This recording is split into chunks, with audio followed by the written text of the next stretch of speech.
Hey guys, Jason with Wolf Overland. So if you own a Jeep with the EcoDiesel V6 turbo motor and you're dealing with high oil and coolant temperatures on long hill climbs or while towing and you start to overheat, this is what fixed my high temperature issue.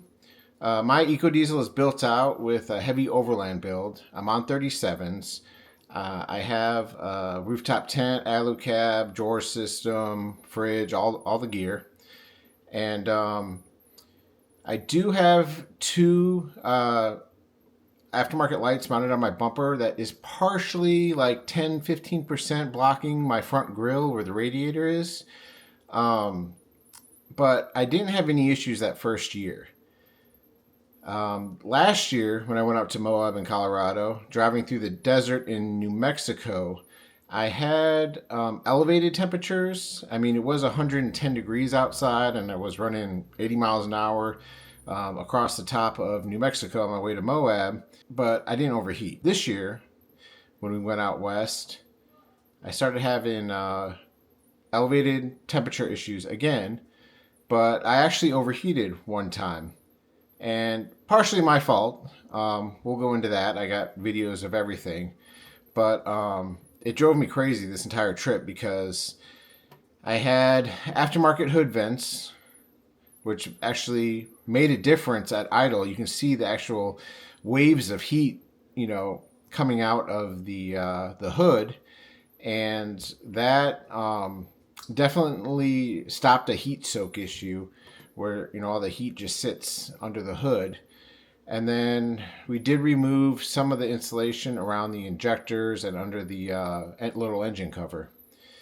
But this drove me crazy the entire trip because I thought it was because of all the weight that I had this year, but it ended up being something completely different, at least for me. I did overheat one time, and all the other times I just had to keep the speed below 60 miles an hour to get up some of these hill climbs, and it was quite annoying. I did a correction for that. Let me share with you what I did, but it did fix the issue. I did test it twice, going up steep hill climbs again, and while the temperatures were normal for a hill climb, they did not elevate, and it definitely didn't overheat, and I was pretty hard trying to get it to overheat. Like, I did stay on the cruise control, and I did run 80 miles an hour or 70 or 80 using cruise control going up a very steep hill climb in the Appalachia. So let's dive into it, guys. Hey guys, we are in Utah, middle of nowhere. I believe this is off Highway 6. Rest area, the first rest area in like probably an hour, 2 hours, hour and a half to 2 hours. There's a big hill before this rest area. The Jeep EcoDiesel overheated, detuned, going up that last hill. I saw the temperatures creeping up. I should have slowed down. My fault. It's never happened to me. 50,000 miles. I regularly maintain the coolant and everything. It's never happened to me. So, first time for everything. I was curious to see if it would do it. It went red. 260 on the, 245, I believe, on the coolant. Coolant gauge went red and everything like that. Car started slowing down, like detuned. The second the road kind of straightened out again, temperature gauge dropped back down, and I had my power back. So luckily the rest area was right here. We were stopping anyway, so I let the truck cool down for about 15 minutes and we should be good to go again. But I see it all the time in the forums, but first time it happened to me. It's about 95 degrees out here in the Utah desert, and it was a pretty good elevation climb. So pulling the cover off the top of the radiator, we can actually see down in there. And I took out the two 10mm bolts.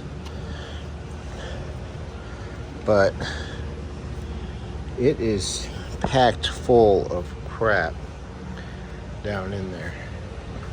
All this mud. And look at that. It's just packed full of mud in there.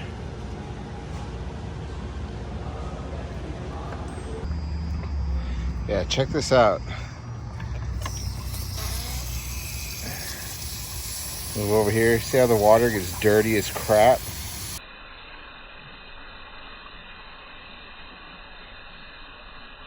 as it cleans it, comes out clear. Ah. Just getting a little baseline here of the coolant temp and oil temp, as we are coming up on some mountains up here. And this is the famous I-26 climb up to Asheville coming up. So we are going to see how the temperatures fare. Alright, we're just about to start the climb. So in about 2 miles, there's a lane restriction for the hill climb. And let's see, downshifted to 7. And we're technically climbing. We're at 1,076 feet now. And this is the actual climb. So we're going to keep our eye on the temperatures and see how she goes. You see we're averaging 20 miles per gallon. And we're starting the climb.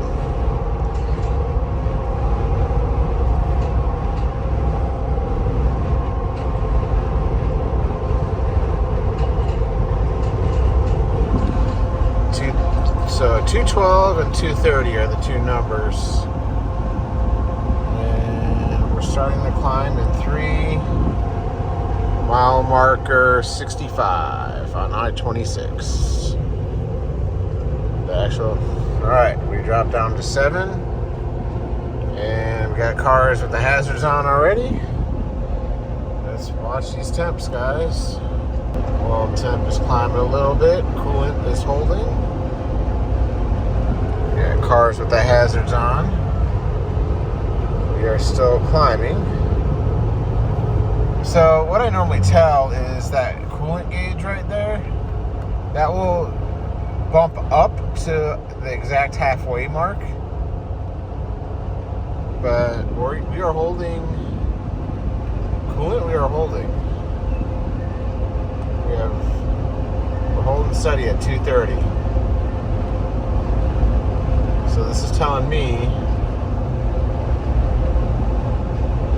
that cleaning that radiator made a big difference.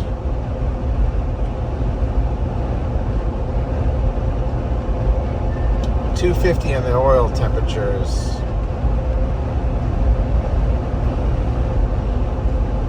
The coolant temperature is a vast improvement. The coolant is holding. Yeah. That coolant gauge has not moved. And look, we're coming back down already. Alright guys, so in conclusion, I typically run 215 degrees coolant temperature and about 230 oil. Now obviously when you climb long grades like that, it's going to elevate, but I didn't see any more overheating after this repair. I know some people still may have problems, but you have to take into effect that I do have the hood vent modification, and I do have the insulators on top of the injectors removed. I don't recommend that if you live in a colder climate, because the cold climates could probably freeze those diesel lines if you're not running an additive. I do run Hot Shot EDT every fill up, the performance boost. I do run AMSOIL, which the temperature on that can go extremely higher than what the temperatures that I'm seeing. If you're starting to run hot like that on long grades, slow your speed down. When I was having that issue, I would slow down to 60 miles an hour or even lower on an extremely long climb if I was dealing with temperature issues. And to not let the diesel lug. Watch your EGT temperatures, your exhaust gas temperatures. I'm going to do another video here shortly on a device called the Edge, and it plugs into your OBD2 port, and it's a monitor where you can set up to monitor your exhaust gas temperature, your DEF level, your throttle position, your whether or not you're doing a DEF burn. That helps out a lot with a diesel motor because you can actually monitor your actual load on the engine and prevent a lot of these temperatures. If you're dealing with this, slow down, watch your throttle input, And maintenance wise, take care of your diesel. Do your oil changes. Run a quality oil. The Mopar purple coolant, test the pH level of that. I found on heavy use on mine, the pH level gets all messed up, so I do my coolant yearly, guys. Mopar does say it's a 5 or 10 year coolant or whatever, but all the lab results that everyone has been running comes back that the pH level is messed up after a year. So either change it out every year or switch it to something else that's a higher quality, but you have to be careful with that. You have to flush the entire system. So we're still kind of, playing around with that, but keep up with your maintenance, guys, and I'll see you on the next one. I have a video coming out soon on I think it's the CTS Edge monitor that I installed. It worked really good with the Anvil Overland mount bar that I have. So I'll show you that in the future, guys. See you on the next video. I want to kind of keep up with this Tech Tuesday videos on the Jeeps. So peace out.